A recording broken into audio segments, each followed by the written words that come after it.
हे मेरे प्यारे दोस्तों, आप सभी का स्वागत है मेरे चैनल में। कई दिनों से बहुत सारे टीचर्स आकर मुझसे रिक्वेस्ट कर रहे थे कि सर प्लीज़ हमें टीजीटी इंग्लिश के प्रिपरेशन के लिए कुछ गाइडेंस दे दो। तो आज के इस वीडियो में मैं आप लोगों को ना एक छोटा सा गाइडेंस देने जा रहा हूँ। गाइडेंस देने वाला मैं कौन होता हूँ क्योंकि ऐसे बहुत सारे टीचर्स होंगे जो मेरे से काफ़ी एज वाले होंगे, तो मैं आपको गाइडेंस नहीं दे सकता। बस मैं आपको एक तरह से बोलो तो इन्फॉर्मेशन दे सकता हूँ कि कैसे कैसी चीज़ें आती हैं और आपको किस तरीके से प्रिपरेशन करना है। ठीक है, तो सबसे पहले अगर हम बात करते हैं कि टीजीटी इंग्लिश के प्रिपरेशन के लिए मैंने क्या किया, टू बी ऑनेस्ट मैंने कुछ ज़्यादा नहीं किया। जो आप लोग कर रहे हो ना वो बहुत अच्छे तरीके से खाली करो, बाकी और किसी भी चीज़ की ज़रूरत उतना नहीं होता। क्योंकि जब हम टीचिंग कर रहे होते ना तो सब्जेक्ट नॉलेज हमारे पास खुद ब खुद आता ही रहता है, अगर हम अच्छे तरीके से ऑनेस्टली बच्चों को पढ़ा रहे हैं और रोज़ कुछ नया सीखते जा रहे हैं। तो मेरे साथ बिल्कुल ऐसे ही हुआ। मैंने बहुत ज़्यादा पढ़ाई नहीं करी, ठीक है, मॉडरेट लेवल की पढ़ाई करी, और यूँ कहूँगा तो मॉडरेट से भी कम पढ़ाई करी थी मैंने। एक महीने में क्या ही कर लेता। मैं आपको थोड़ा सा बता देता हूँ, फिर आगे जाके मैं लिस्ट करता हूँ कि कैसे कैसे चीज़ें हुई। ये जो दिसंबर का महीना था ना, इस दिसंबर के महीने में हमारा फॉर्म निकला हुआ था और पूरे दिसंबर मैंने केवीएस की बिल्कुल तैयारी नहीं करी। क्यों? क्योंकि मैं उस समय लगा हुआ था कि मुझे यूट्यूब देखना है, अपने यूट्यूब में ग्रो करना है। मेरे को और इंग्लिश का चैनल है बी स्मार्टी के नाम से, मैं सोचा तो उसमें कुछ ग्रोथ आ जाए वो करूँगा। लेकिन जहाँ पे मैं पढ़ा रहा था वहाँ पे एक पीजीटी वाली मैम थी। मैम अगर आप ये वीडियो देख रहे हो तो थैंक यू सो मच, मैं ज़रूर आपको ये शेयर करूँगा।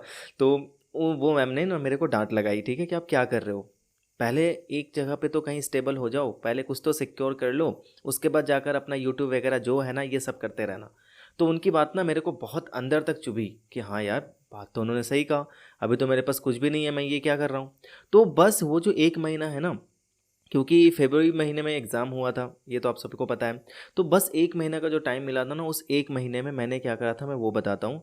केवीएस इस बार का जो एग्ज़ाम निकाला था ना वो कम्प्लीटली बेस्ड था एनसीईआरटी पे।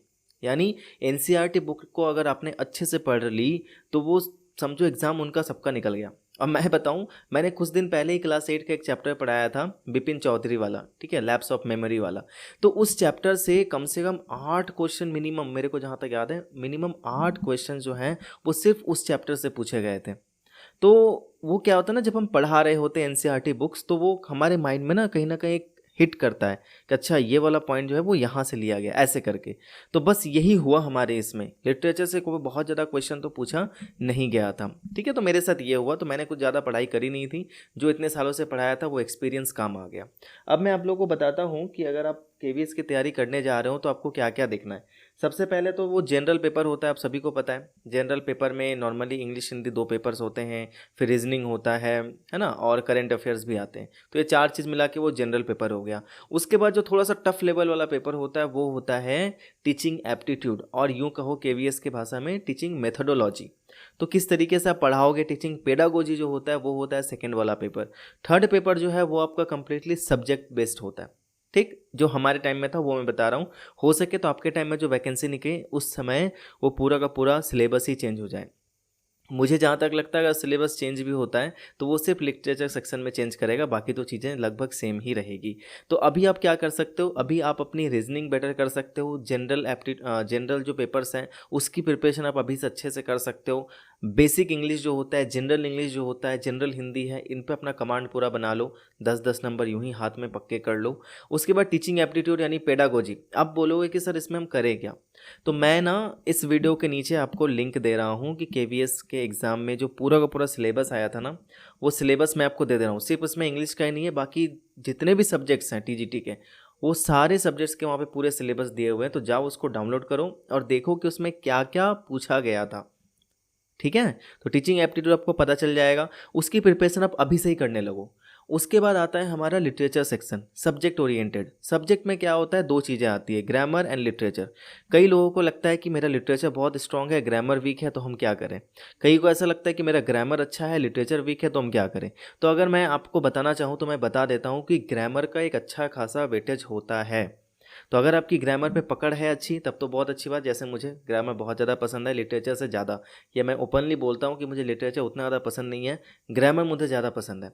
तो उसी प्रकार से अगर आपको लिटरेचर ज़्यादा पसंद है तो भैया आपको ग्रामर भी पढ़ने पड़ेंगे, उसमें भी आपको कमांड बनाना ही पड़ेगा, इसके अलावा कोई ऑप्शन नहीं है। तो अभी क्या कर दिया गया, टीजीटी के केस में 60% ग्रामर पूछता है, 40% आपका लिटरेचर पूछता है। तो इसलिए आपको दोनों पे कमांड बनाना पड़ेगा अगर आपको मेरिट लिस्ट में अच्छे नाम मार्क्स लाने हैं, ठीक है। अब आते हैं हम लिटरेचर वाले एक सेक्शन पे। तो जैसा कि मैंने आपको ऑलरेडी बता दिया कि लिटरेचर वाले सेक्शन में क्या होगा, सिर्फ एनसीईआरटी बेस्ड क्वेश्चन पूछे थे, वो भी 6 to 10 का। भले वहाँ पे सिलेबस में दे रखा था इन लोगों ने कि हम ग्रेजुएशन लेवल तक के क्वेश्चन पूछेंगे, तो हमने क्या करा था, राइटर वाइटर के बारे में पढ़ लिया था थोड़ा बहुत, ठीक है, लेकिन वैसा कुछ पूछा नहीं किया, तो हम बेसिक से बेसिक क्वेश्चन पूछा, लेकिन थोड़े गहराई में। जहाँ तक मुझे लगता है कुछ आंसर की भी मुझे लगता है गलत होंगे, I am not confirm for that, क्योंकि बुक में कुछ और दिया हुआ है, वो आंसर की कुछ और दे रहे हैं, तो ऐसा भी हुआ है। उसके बाद अगर मैं बात करूं कि और हम क्या कर सकते हैं, नेक्स्ट टाइम अगर सिलेबस चेंज हुआ तो कैसे होगा, तो ये बहुत सिंपल है। आप एनवीएस का पेपर उठाओ, ठीक है, आप एनवीएस का पेपर उठाओ, एनवीएस का सिलेबस उठाओ टीजीटी इंग्लिश का, और उसमें आप देख सकते हो कि काफ़ी डिटेल में लिटरेचर को दिया गया है कि लिटरेचर में क्या पूछा जाएगा। केवीएस ने तो सिर्फ एनसीईआरटी पूछा है, लेकिन एनवीएस ने खाली एनसीईआरटी नहीं पूछा, उसने एनसीईआरटी पूछा ही नहीं बाय द वे, उसने पूरा प्योर क्या कर दिया है, बेस कर दिया है लिटरेचर पे। तो मैं आपको ज़रा बता देता हूँ कि उसमें अगर लिटरेचर आपको करना है तो आप क्या क्या करोगे। तो यहाँ पे मैंने एक स्क्रीनशॉट ले रखा है, ये स्क्रीनशॉट मैं अभी वीडियो में डाल दूंगा, लगा दूंगा, आप देख लेना। सबसे पहले अगर यहाँ पे मैं राइटिंग सेक्शन की बात करूँ तो राइटिंग सेक्शन में भी कुछ कुछ चीज़ें दी हुई हैं, जैसे कि अगर नोटिस हो गया, मैसेज हो गया, पोस्ट कार्ड होगा, तो लिटरली मुझे एनवीएस में नहीं जाना था, इसलिए मैंने उसका फॉर्म ही नहीं भरा था, तो मुझे नहीं पता इसका क्वेश्चन कैसे आता है, आप डाउनलोड करके देख सकते हो। उसके बाद डिबेट राइटिंग, स्पीच, उसके आर्टिकल, रिपोर्ट, ये सब कैसे लिखते हैं, फॉर्मल इनफॉर्मल लेटर, इसी के रिगार्डिंग आई होप कि कुछ क्वेश्चन पूछे गए होंगे। ऑब्जेक्टिव भी हो सकता है, सब्जेक्टिव तो चांसेस कम है, ऑब्जेक्टिव भी पूछा गया होगा। लिटरेचर की अगर मैं बात करूं तो लिटरेचर में क्या क्या डाला, मैं पॉइंट टू पॉइंट आपको बता देता हूं ताकि आप अभी से अपनी प्रिपरेशन स्टार्ट कर सको, ठीक है, और ये आपको वीडियो में भी दिख जाएगा स्क्रीनशॉट में। तो यहाँ पे सबसे पहला जो है वो शेक्सपियर के वर्क्स के बारे में बात कर रहा है, तो पूरे शेक्सपियर को पढ़ जाओ अच्छे से। आपने ग्रेजुएशन में पढ़ी होगी, एमए में भी पढ़ा ही होगा, तो वैसे ही इसको अच्छे से पढ़ जाओ। नेक्स्ट आता है रोमांटिक पीरियड के बारे में। रोमांटिक पीरियड में कौन कौन है भाई, पीबी शैली है, वर्ड्सवर्थ है, कीट्स है, कोलरिज, बायरन, इन सब के बारे में अच्छे से पढ़ो। इनके फेमस प्लेस कौन से हैं, इनके फेमस पोम्स कौन से हैं, उनको अच्छे से पढ़ जाओ, उसमें क्या कहा गया है वो बहुत टाइम में भी आपके पास, आराम से पढ़ो।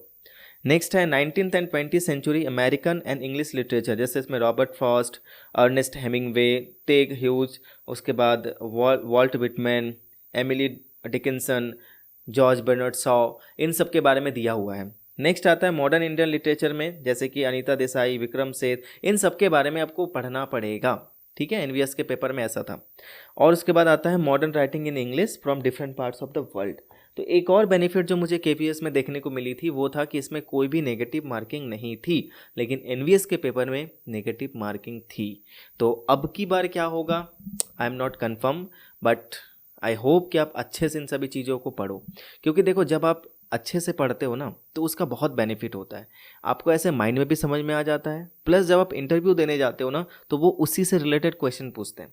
तो ये जो अभी मैंने एनवीएस का पेपर आपको बताया ना, ये कम्प्लीटली बेस्ड था आपके ग्रेजुएशन पे, आपने ग्रेजुएशन में जैसे पढ़ाई करी होगी उसी प्रकार की नॉलेज वो टेस्ट करना चाहता है। लेकिन केवीएस में ना वो आपका ग्रेजुएशन के नॉलेज को टेस्ट नहीं कर रहा है, वो ये टेस्ट कर रहा था कि आपको एनसीईआरटी का नॉलेज कितना है, ठीक है। ऑलरेडी आपने जो पढ़ा रखा है, जिन्होंने एनसीईआरटी, उनके लिए तो हलवा था भाई, वो तो इजी निकाल दिए, अब बाकी लोग इसमें फंस गए जिनको पता ही नहीं था। तो कुछ इस तरीके से आप अपनी प्रिपरेशन स्टार्ट कर सकते हो। मैंने आपको थोड़ी बहुत तो गाइडेंस ज़रूर दी है कि आप क्या देखो क्या ना देखो। तो अभी बहुत ज़्यादा आपको हेडेक लेने की ज़रूरत नहीं है, आप जहाँ भी पढ़ा रहे हो अच्छे से पढ़ाओ, मन लगा के पढ़ाओ, एनसीईआरटी बुक को फॉलो करो जब तक कि वो चेंज नहीं हो जाता। अगर चेंज हो गया तो बात अलग है, जैसे 6 का बुक चेंज हो गया, ठीक है, तो उसका हम कुछ कर नहीं सकते, तो आपको वो बुक पढ़नी पड़ेगी।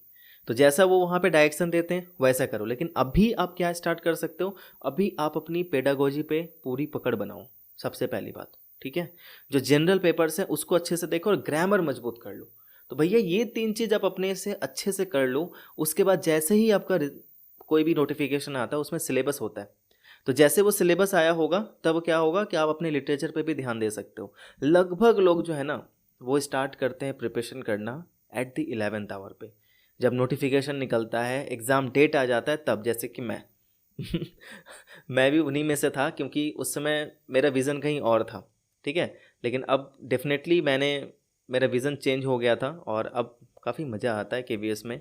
लेकिन एक बात भी मेरे को बताना चाहिए कि नहीं पता नहीं, पर लोड बहुत ज़्यादा है, बहुत ज़्यादा लोड है यहाँ पे। और दूसरी बात एक और मैं बताना चाहूँगा, शायद मैं इसको शॉर्ट्स में शेयर करूँ कि कॉन्टेक्चुअल टीचर्स जो होते हैं ना, बहुत सारे लोगों ने मेरे वीडियो में कमेंट किया कि कॉन्टेक्चुअल टीचर्स पे बहुत लोड आता है, उनको एक्सप्लॉइट किया जाता है। तो भैया उसको एक्सप्लॉइटेशन नहीं कहते हैं एक तरह से। अगर आप देखोगे केवीएस के जो परमानेंट एम्प्लॉयज़ हैं उनके ऊपर बहुत लोड होता है, क्योंकि मुझे ये बात पहले नहीं पता था, क्योंकि मैं पहले परमानेंट नहीं था। अभी हमारा स्कूल पीएम श्री स्कूल है, ठीक है, तो पीएम श्री का जो इंचार्ज है वो मुझे बनाया गया है। मीन्स बहुत बड़ा टास्क है वो, ठीक। अभी मैं न्यू आया हूँ और मेरे सर पे ये जिम्मेदारी आ गई।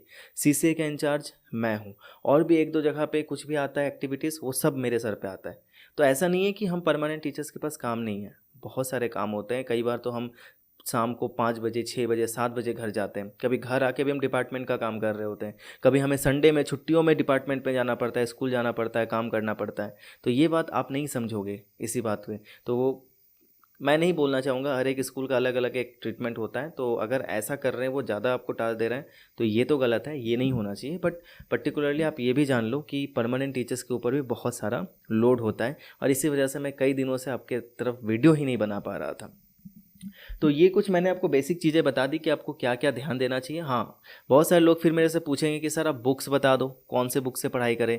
तो लिटरेचर के लिए अभी आपको कोई बुक लेने की ज़रूरत नहीं है, जैसे कि मैंने आपको बताया। जब होगा तो आप नेट पे यूट्यूब पे 1000 वीडियोस मिल जाएंगी, उससे पढ़ लो, बुक लेने की कोई ज़रूरत ही नहीं है, ठीक है।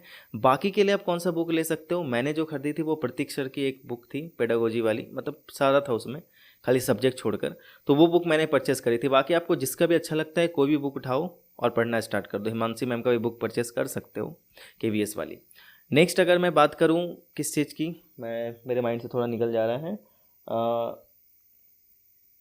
हाँ, ग्रामर के लिए बहुत सारे लोग बोलते हैं कि ग्रामर के लिए हम कौन सा बुक यूज़ करें। तो देखो भैया, ऐसा कोई पर्टिकुलर तो बुक मैं नहीं बता पाऊँगा। एक नीतू मैम का बुक है, बहुत अच्छी सी बुक है वो, आप उसको ले सकते हो। लुसेंट का ग्रामर जो है, जनरल इंग्लिश ग्रामर, वो ले सकते हो। और अगर मैं बात करूँ, अरिहंत का एक बुक आता है, लेकिन वो थोड़ा मुझे लगता है कि ज़्यादा हेक्टिक हो जाएगा आप लोगों के लिए। तो एक काम करो आप ना, नीतू मैम का जो बुक है वॉल्यूम 1 वॉल्यूम 2 वो परचेज़ कर लो, वो सारे एग्ज़ाम में काम आ जाता है। जनरल इंग्लिश का लुसेंट का बुक है, वो भी परचेज़ कर लो, वो भी काफ़ी अच्छा रहेगा आप लोगों के लिए। और बाकी अगर कुछ मेरे को ऐसा आएगा तो मैं आपको कमेंट ज़रूर कर दूंगा। और आई होप आप लोगों के लिए ऑल द बेस्ट। और मैं भी विश करता हूं, क्योंकि अभी बहुत सारी वैकेंसीज खाली भी हैं केवी में, तो मैं विश करता हूं कि जल्द से जल्द केवी की फिर वैकेंसी आए और आप लोग जो हैं वो हमारे संगठन में हमारे साथ आ सके, और फिर हम एक फैमिली कहलाएंगे। सच में यार, केवी में आने के बाद ये पता चला कि वी आर अ फैमिली, एक फैमिली जैसी फीलिंग आती है। एंड सेकेंड थिंग, अगर मैं इंटरव्यू की बात करूँ, थोड़ा सा मैं बता देता हूँ, यहाँ भी शेयर कर देता हूँ, आप लोगों के लिए बेनिफिशियल हो जाएगा। बहुत सारे लोगों को लगता है कि जब हम इंटरव्यू देने जाएंगे तो उसके लिए इंग्लिश में फ्लुएंसी होनी ज़रूरी है। तो मैं आपकी एक मिसअंडरस्टैंडिंग को दूर करना चाहता हूँ। फ्लुएंसी का मतलब क्या होता है समझो। इंग्लिश में फ्लुएंसी का मतलब ये नहीं होता कि आप फर्राटेदार इंग्लिश बोल रहे हो, अब बहुत स्पीड इंग्लिश बोल लेते हो तो आप फ्लुएंट हो, और आप स्पीड नहीं बोल पाते, धीरे धीरे बोलते हो तो आप फ्लुएंट नहीं हो। ऐसी बात नहीं है। इंग्लिश फ्लुएंसी का मतलब होता है कि आपके माइंड में जो थॉट आ रहा है उस थॉट को आप सामने वाले को ईजिली एक्सप्रेस कर पा रहे हो, that is called your fluency. If I talk about my self, still I am not able to speak in English fluently. I speak English in a very short period of time, or you can say slowly. ठीक है, आज भी मैं बोलता हूँ कि मुझे अच्छे से इंग्लिश बोलनी नहीं आती है भाई, क्योंकि मैं बहुत अच्छे जगह से नहीं आया हूँ, मैं भी गाँव से आया हूँ। लेकिन आज मैं पढ़ा रहा हूँ ना, ठीक है, and you can see that my English is not so well, but even then I can speak in English, I can share my thought each and everything with you all. If I had to make this video completely in English, definitely I would have made it also. Okay, so you can judge me also that whether I am able to speak in English in a very good manner or not. But one thing that I can say, that each and every day I am trying my best to improve myself, and after 1 or 2 years I will not be the same person again. The same thought you have to keep in your mind whenever you are trying to start a new thing, whenever you are trying to learn a new thing. One thing you have to keep in your mind, that you have to improve yourself day by day. Before 1 year I was not able to speak in English so fluently as I am speaking right now, but definitely after 1 or 2 years I can speak in English more fluently than I am speaking right now. ठीक है, तो आप देख रहे हो ये जो confidence आया ना, वो बस 1-2 साल के अंदर ही आया है। इससे पहले मैं इतना भी नहीं बोल पाता था, इतना स्पीड। तो धीरे धीरे सारी चीज़ें हो जाती है, आप अच्छे से करो, थॉट्स को एक्सप्लेन करना जान जाओ एंड दैट्स इनफ। ठीक है। एंड डेफिनेटली आने वाला समय मैं भी अपने आप को बहुत ग्रो करने वाला हूँ, क्योंकि सेल्फ पर्सनल ग्रोथ पे अगर ध्यान ना दो तो सारी चीज़ें बेकार होती है। तो वीडियो बहुत लंबी बन गई, माफ़ करना इस बात से, लेकिन कुछ चीज़ें शेयर करनी थी, बहुत दिन हो गए थे और इंस्पेक्शन भी थी हमारी, वर्कलोड भी इतना ज़्यादा होता है कि मैं रोज़ वीडियोज़ या रेगुलर वीडियोज़ नहीं बना पाता हूँ।